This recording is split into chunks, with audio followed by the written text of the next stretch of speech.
చెప్పండి అన్న, ఎక్కడి నుంచి వచ్చారు? మీ సమస్య ఏంటి? మేము నిజామాబాద్ డిస్టిక్ ఎర్రల మండల్ దోమచేంద్ర గ్రామం. మేము రైతులము. అయితే మేము రైతు రుణమాఫీ కోసం వచ్చినట్టు ఇక్కడికి. మాకు రుణమాఫీ కాలేవు. రుణమాఫీ కోసం వస్తే 2 లక్షల పైనుంటే రుణమాఫీ కాదని అది అధికారులు చెప్తున్నారు. అయితే మేము అప్లికేషన్ కూడా పెట్టడం జరిగింది. అప్లికేషన్ కూడా వాళ్ళు తీసుకుంటలేరు. అది అనవసరమైన లాభం లేదు. ఈ కాదు, ఇది అయిపోయింది, ఈ స్కీమ్ అయిపోయింది, ఇది అంతే అంట చెప్తున్నారు. ఇక వాపస్ తీసుకొని నిరాశతో మేము ఇటే వాపస్ పోతున్నాం ఇప్పుడు తిరిగి. ఇక ఇంతే మేము కోరుకునేది ఏంటంటే 2 లక్షలు అందరికీ రుణమాఫీ కావాలంట మేము కోరుకుంటున్నాం. ఇక అది ప్రభుత్వము చేతులున్నది. ఇస్తే అంతా మంచిగా ఉంటుంది, ముందర ఫ్యూచర్ మంచిగా ఉంటుంది. ఇవ్వకపోతే మరి అన్ని ప్రభుత్వాల గతి పట్టినట్టే అందరికీ అదే పట్టదంటే మేము అనుకుంటున్నాం. ఈ ప్రభుత్వము చేసిన తీరు అయితే కరెక్ట్ లేదు.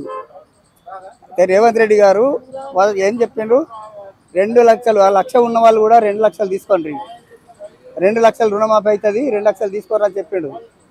తీసుకున్న తర్వాత ఇప్పుడు 2 లక్షలు 1,000 ఎక్కున్నా కానీ మేము ఇయ్యాము.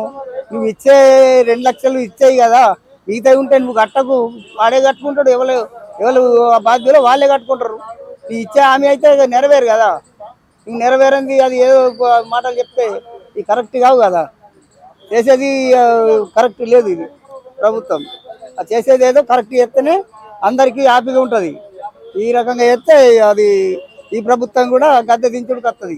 మీకు రుణమాఫీ ఒకటే నా సమస్య? ఆ రుణమాఫీ ఒకటే సమస్య. రుణమాఫీ వచ్చిన అక్కడి నుంచి లోపల ఉన్న అధికారులు ఏమన్నారు?